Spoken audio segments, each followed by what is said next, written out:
You'll hear a number of different recordings, and you'll have to answer questions on what you hear. There will be time for you to read the instructions and questions, and you'll have a chance to check your work. All the recordings will be played once only. The test is in 4 sections. At the end of the test, you'll be given 10 minutes to transfer your answers to an answer sheet. Now turn to Section 1. Section 1. You'll hear 2 tourists, Sally and Peter, talking in a coffee shop. First, you have some time to look at questions 1 to 5.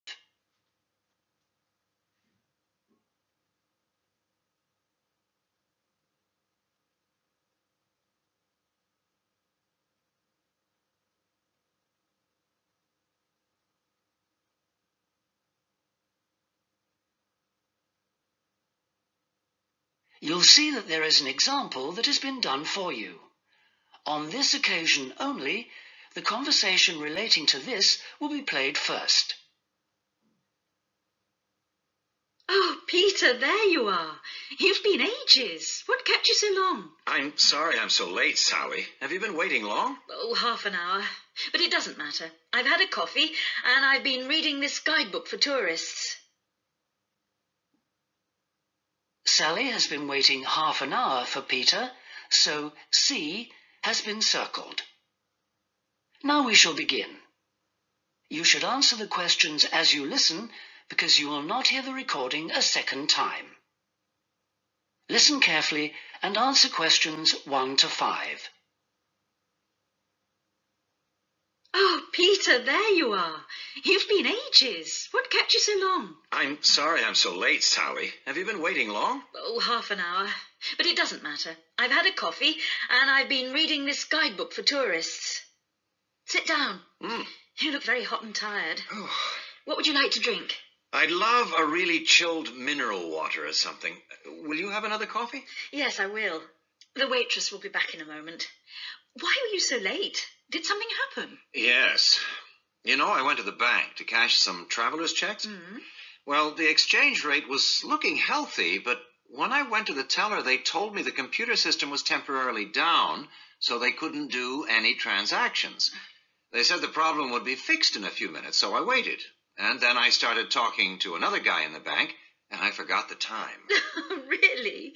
Someone you met in the bank? Does he work there? No, he was a tourist from New York. His name's Henry, and he's been here for a week, but he's moving on to Germany tomorrow. He's an architect, and he's spending 4 weeks traveling around Europe. Just like us? Yeah, just like us.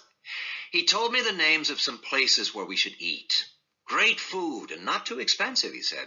Oh, and he also gave me this map of the bus system. He said he didn't need it anymore. Oh, that's useful. Pity he's moving on tomorrow. Ah, here's the waitress. Let's order. Do you want anything to eat, or shall we just have a drink? Well, I'm hungry, and we've got a lot of sightseeing to do, so let's just have a snack and a drink. Sounds good to me. Before you hear the rest of the conversation, you have some time to look at questions 6 to 10.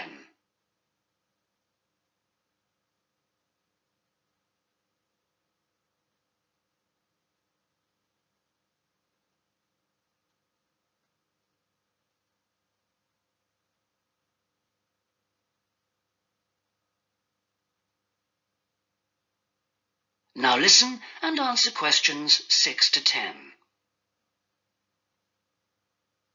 Well, let's decide what we'll see today.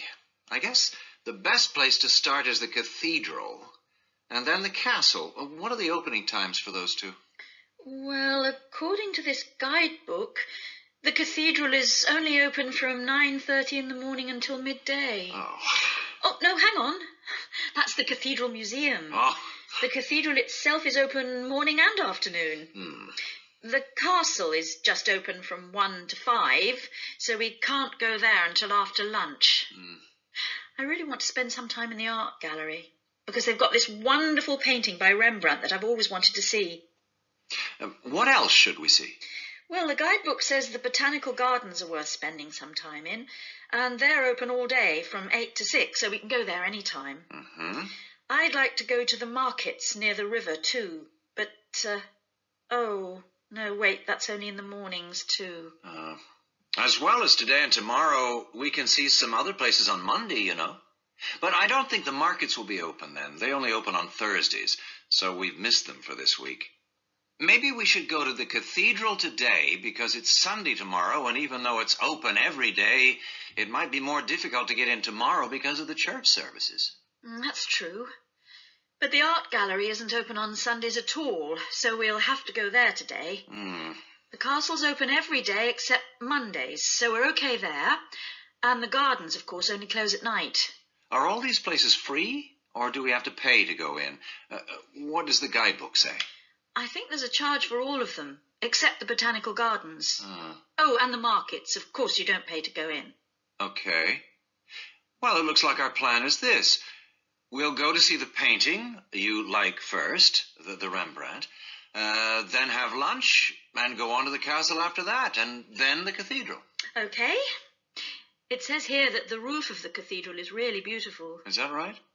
What I really want to do at the cathedral is climb the tower. The view is supposed to be spectacular. Okay, well, that'll be more than enough for today. Then tomorrow, let's go to the botanical gardens and have a picnic. I want to sit by the river and watch the swans. This city's famous for them. That is the end of section 1. You now have half a minute to check your answers.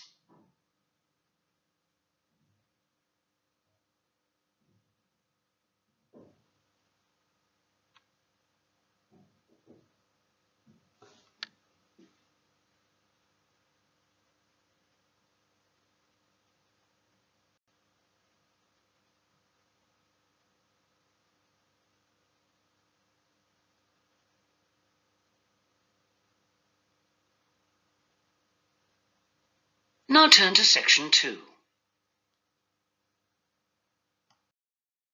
Section 2.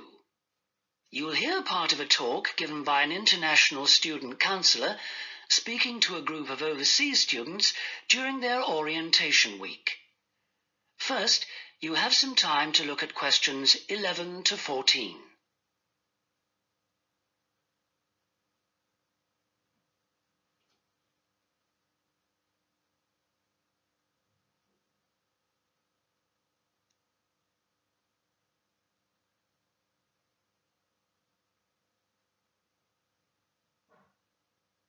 Now listen carefully and answer questions 11 to 14.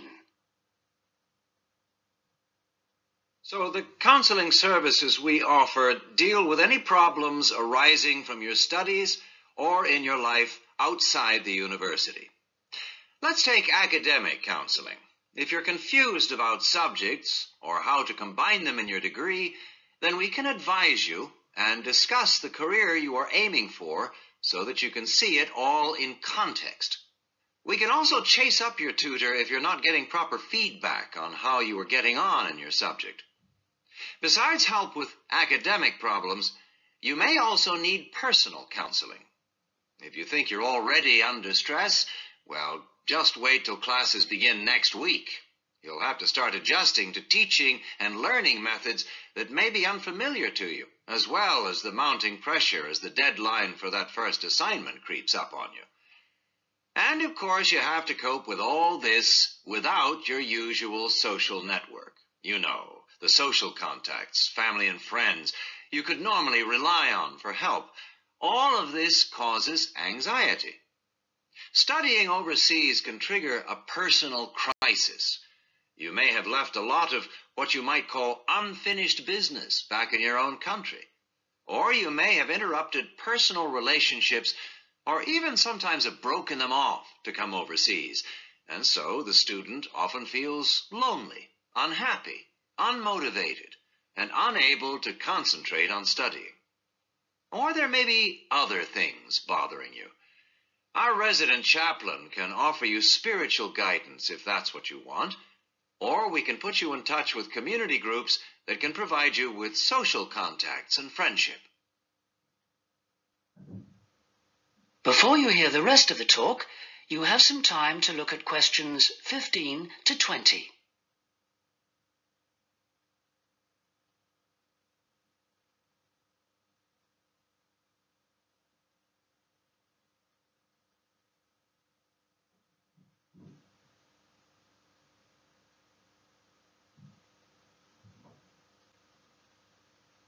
Now listen and answer questions 15 to 20.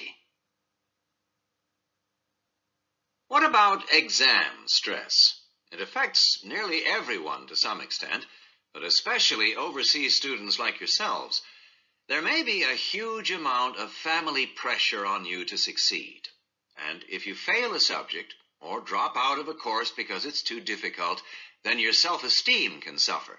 But it's not the end of the world if you don't pass an exam. I had to resit first-year anthropology, so I can certainly offer you a sympathetic ear. Anyway, exam failure can lead to worrying changes in the way you normally behave. You may also be off your food, or you may have dietary problems because the local food is not to your liking and upsets you, and this can affect your health and studies. Glenda Roberts is our dietitian in the health service, and we can put you on to her. And we all have money problems, don't we? But remember, full-time students can get a low-interest loan of up to $600 to buy books and for similar study-related expenses. That's right. And you can get double that amount if you can't afford an item of equipment you need for your course, a musical instrument, for example. And it doesn't stop there. When you move into a flat, starting up expenses, including furniture for it, can be covered by a loan through the welfare service. See Jill Freeman for details. Can we help you? Well, last academic year, in spite of staff cuts, we counseled 240 international students for a total of 2,600 hours counseling. And finally, we won all but just one of the 12 appeals that we launched on behalf of students. Not too bad for an understaffed service, don't you think? That's all from me. Thank you. That is the end of section 2. You now have half a minute to check your answers.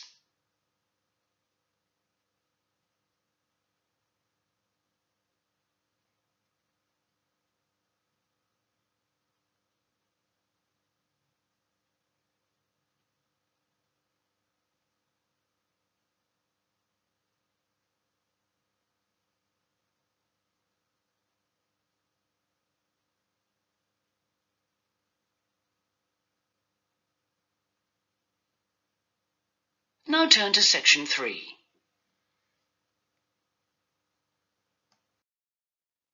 Section 3. You'll hear 3 friends discussing an assignment they're going to work on together. First, you have some time to look at questions 21 to 26.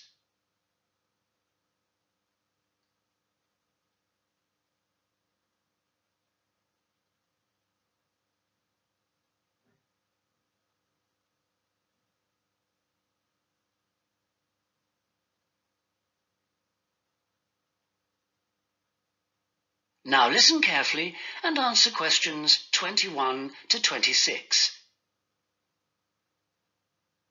Oh, there you are. Good. Sorry, I'm a bit late. There was a long queue. So, have you worked out how to deal with this assignment then? Not yet. We've only been here a couple of minutes ourselves.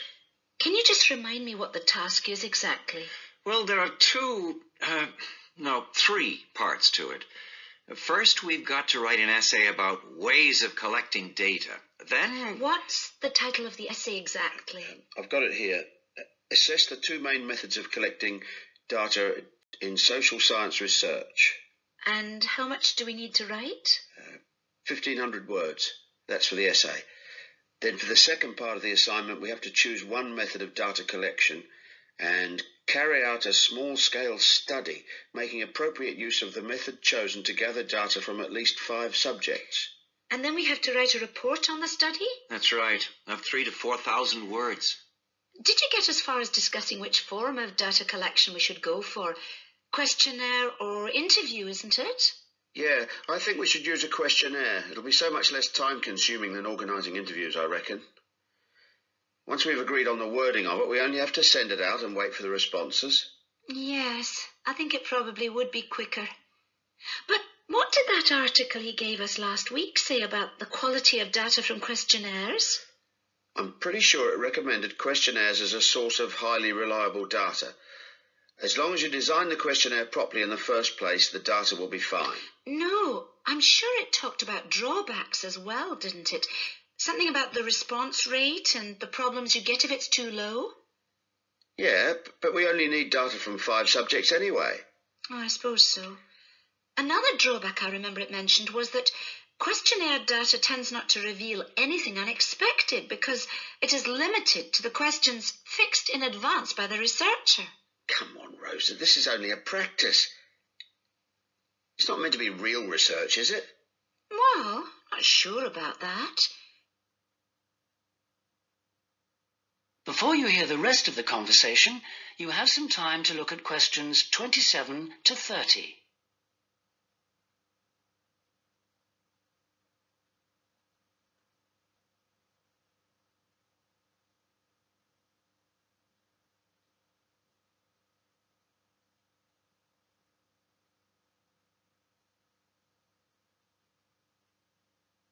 Now listen and answer questions 27 to 30. Maybe I'd better go through the article again, just to be sure. Can you remember what it was called? Sample Surveys in Social Science Research, I think. By Mehta. MEHTA? Yeah. And he also recommended a more recent book called Survey Research by Bell, I think. It's in that series published by London University. And if we try to use interviews instead, I saw a book in the departmental library that'll be helpful. It's called Interviews That Work by Wilson, published in Oxford in 1988. Right. Oh, I've got a tutorial now.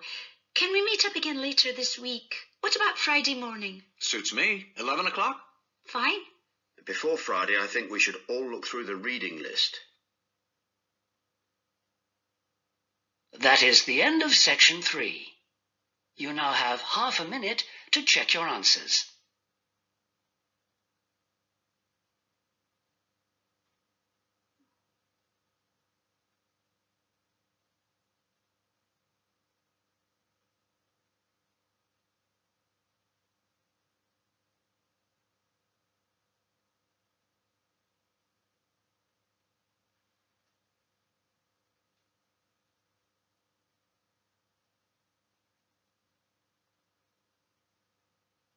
Now turn to section 4.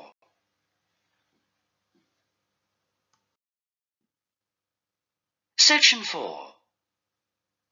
You'll hear the beginning of one lecture in a series of lectures about crime. First, you have some time to look at questions 31 to 40.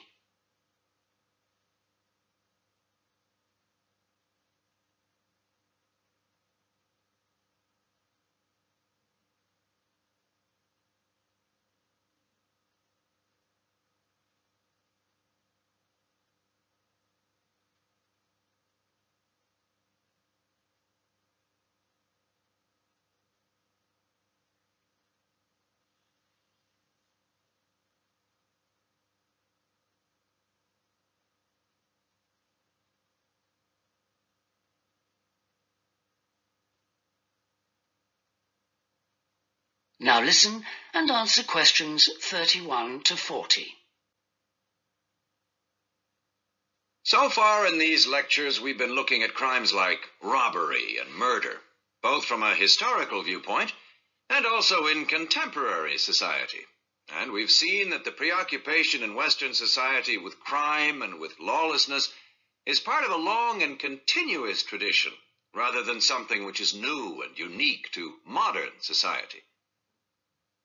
But over the past 70 years or so, there has been a massive increase in one type of crime, which is what's known as corporate crime.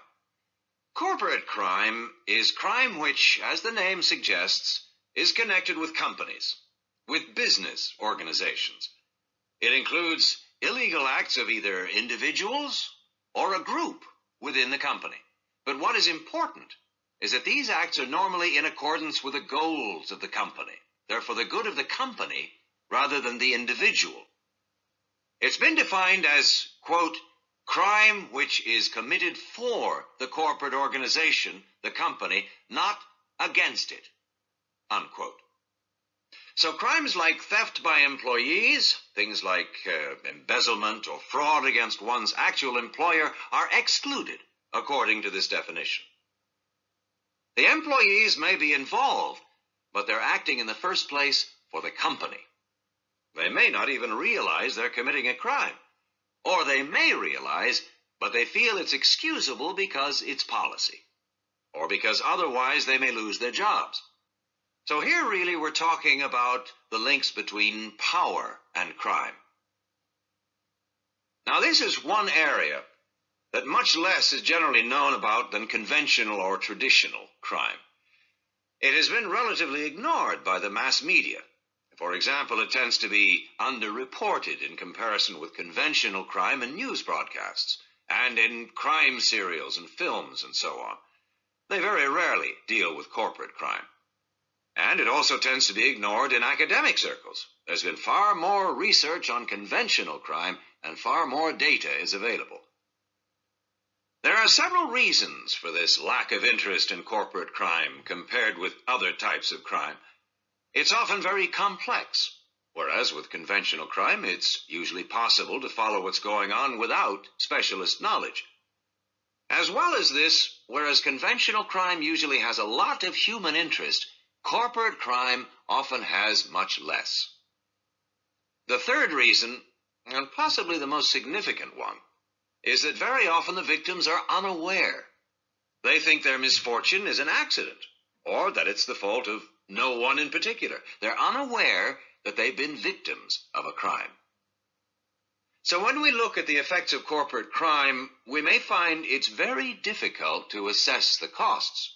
But these costs can be very considerable in both their economic and social aspects.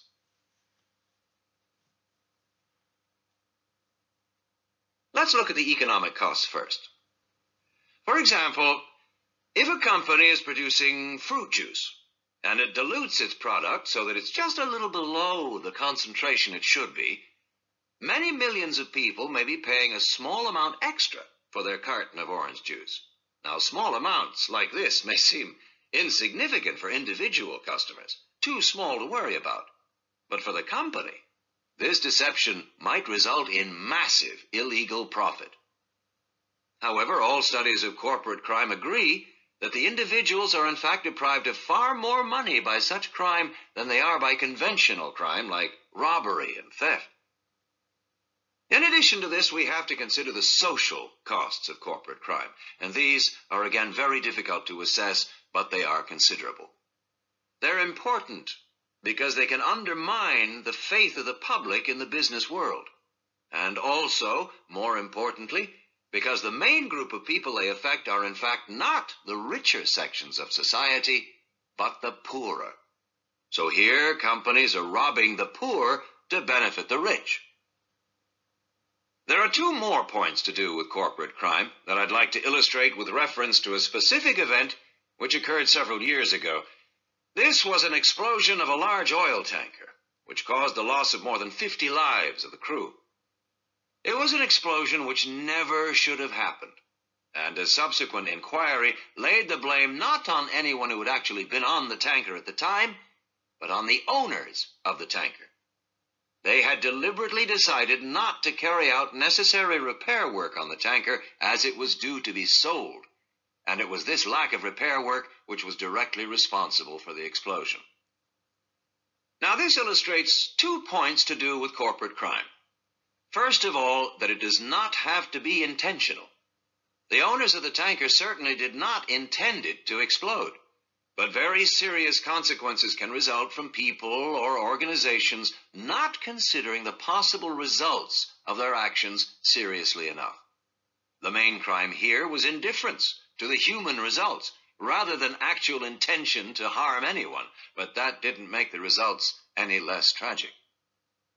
And this leads me to my second point, that corporate crime can have very severe consequences. It's not just a matter of companies making bigger profits than they should do, but of events which may affect the lives of innocent people.